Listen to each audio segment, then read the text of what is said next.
ururka dhalinyarada ku bohoobay barnaamijka afar kalkaal oo ah dhalinyaro isku xilqaamay inay afuriyaan walaalahooda danyarta ah ee aan haysan waxay ku afuraan isla markaasina ku nool gobolada dalka ayaa maanta deeq raashin ah oo dhameystiran waxa ay u qaybiyeen 60 qoys oo ku nool magaalada Hargeysa.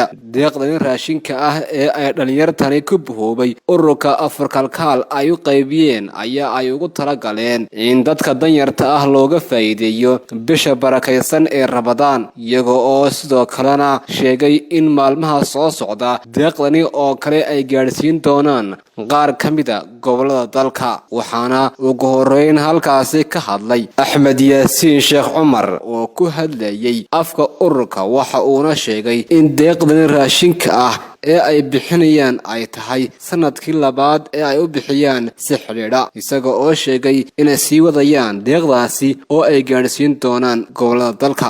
maanta oo ah maalin Jimcaha sidoo kale bishii Ramadaan aynu ku dhex jirno, maalintii 9aad ee Ramadaan aynu joogno, waxaanu ku sugannahay magaalada Hargeysa oo aanu ku qaybinayno haddaanu nahay ururka khayriga ah ee Kalkaal Relief and Development Organization. ururkaas oo badanaa ka shaqeeya waxa weeyaan quudinta ama adeegida dadka danyarta ah ee waxa weeyaan dadkeena wadanka ku noola, kuwaas oo runtii agooma leh oo leh dad waaweyn oo jilicsan iyo dad runtii duruufaha nololeed baheleen ayaanu u adeegnaa inaanu afurino. oo barnaamijkani uu ku magac dheeriyay afuri walaalka, waana sanadkii 5aad ee aanu barnaamijkan qabanno annagoo ah dhalinyarta ururka khayriga ah isugu timaada. maanta halkan raashinkan aanu qaybinaynaa wuxuu ka kooban yahay 60 qoys. waxaan ugu talagalnay qoyskiiba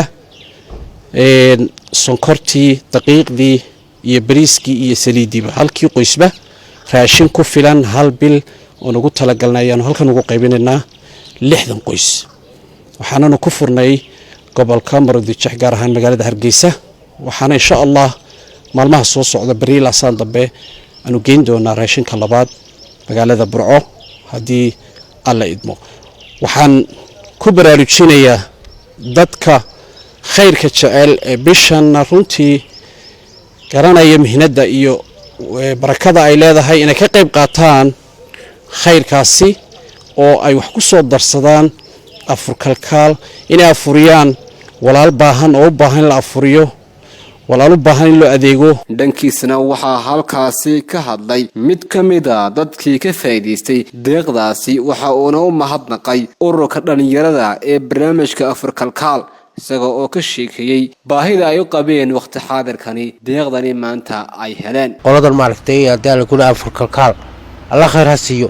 marka waxaan leenahay ummadda haysatana sida ay si ka baran ba maaragtay u dadaala.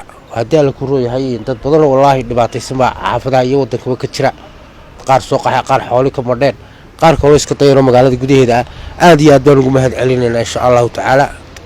insha Allah Allah khayr hayni si akhriya dunyada.